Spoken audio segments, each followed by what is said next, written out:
நீங்கள் எதை செய்தாலும் பிரியமானவர்களே, இந்த காலை வேளையிலே நாம் சில காரியங்களை செய்து கொண்டே தான் இருக்கும். நமக்கு குடும்பத்திலே கணவன் மனைவி பிள்ளைகளாக இருக்கும்போது அவர்களுக்காக செய்ய வேண்டிய காரியங்கள் அதை மனப்பூர்வமாய் செய்ய வேண்டும். முறுமுறுப்போடு அல்ல.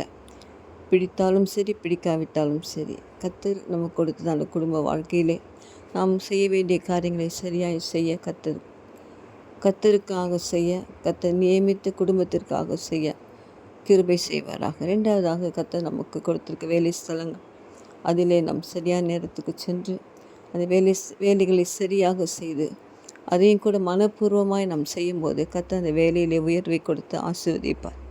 மூன்றாவதாக, மற்றவர்களுக்கு உதவுகிற விஷயத்திலே, ஏழைகளுக்கு கொடுப்பதிலே சந்தோஷமாக மனப்பூர்வமாக நாம் செய்கிற காரியங்கள் கர்த்தருக்காக செய்கிறோம் என்ற சிந்தையோடு செய்வோம், பிரதிபலனை அடைவோம்.